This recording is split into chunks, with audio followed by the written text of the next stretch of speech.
You may have heard about the Quran's idea of paradise being 72 virgins, and I promise I will come back to those virgins.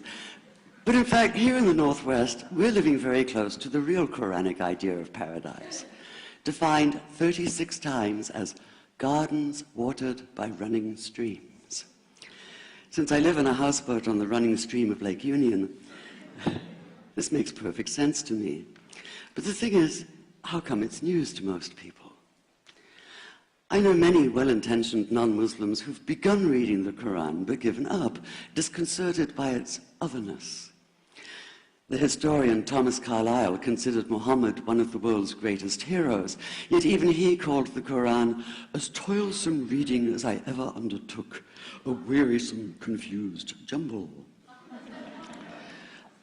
Part of the problem, I think, is that we imagine that the Quran can be read as we usually read a book, as though we can curl up with it on a rainy afternoon with a bowl of popcorn within reach, as though God, and the Quran is entirely in the voice of God speaking to Muhammad, were just another author on the bestseller list.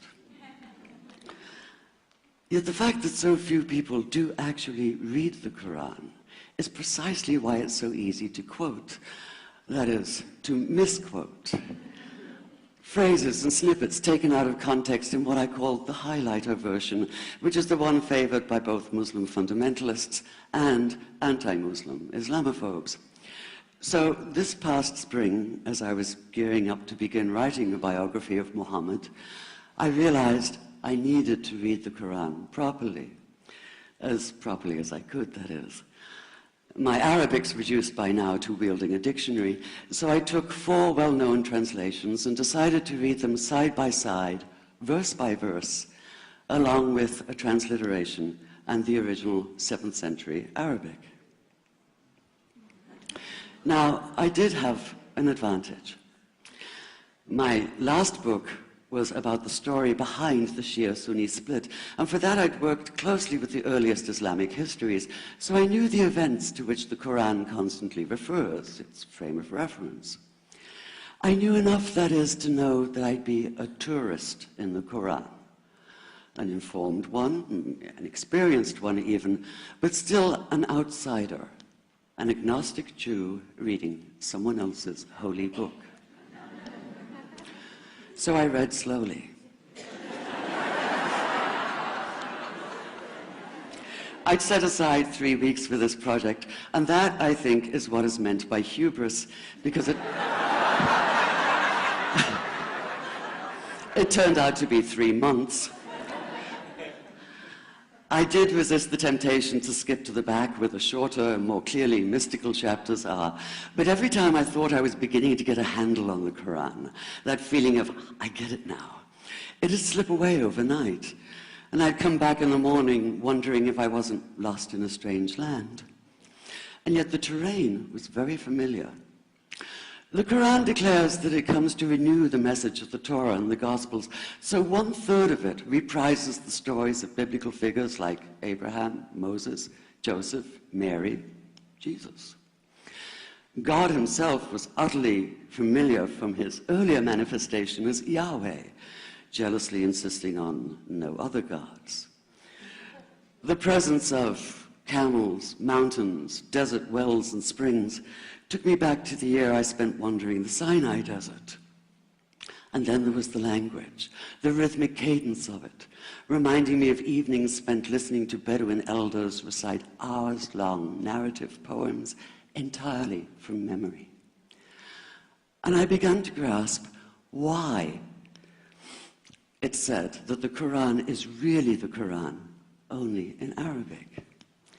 Take the Fatiha, the 7-verse opening chapter that is the Lord's Prayer and the Shema Israel of Islam combined. It's just 29 words in Arabic, but anywhere from 65 to 72 in translation. And yet the more you add, the more seems to go missing.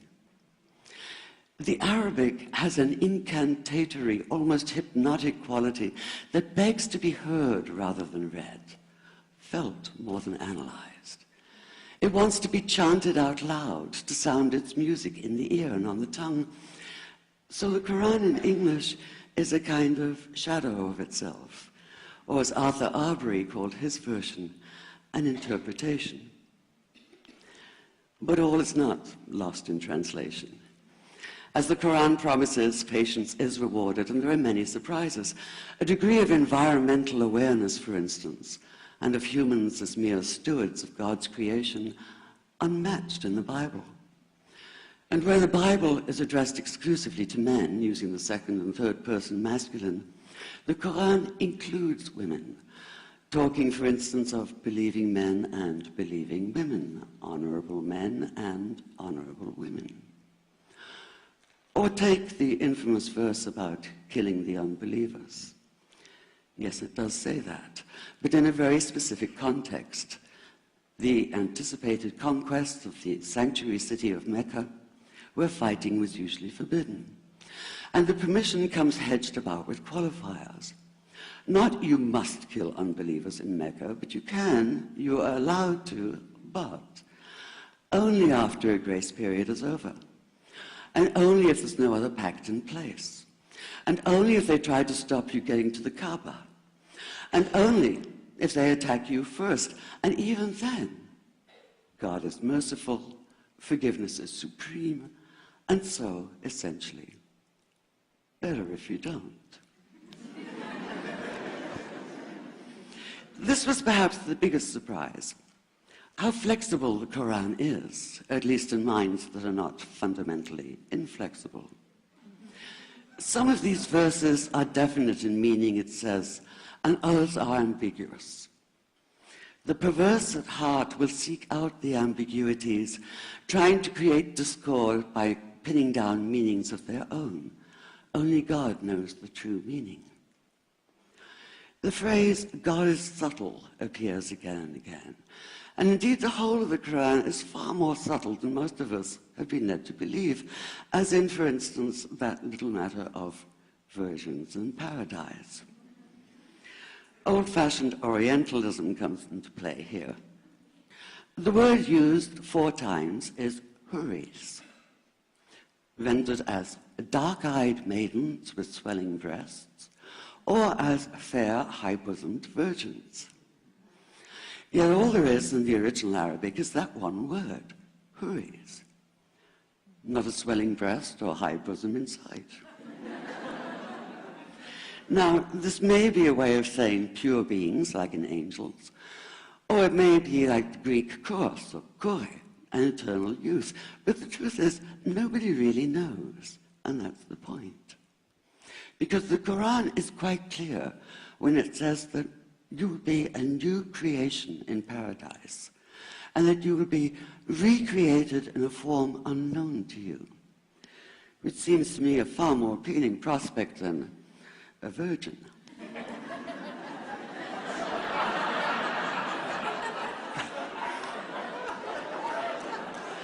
And that number 72 never appears. There are no 72 virgins in the Quran. That idea only came into being 300 years later, and most Islamic scholars see it as the equivalent of people with wings sitting on clouds and strumming harps. Paradise is quite the opposite. It's not virginity, it's fecundity, it's plenty, it's gardens watered by running streams. Thank you.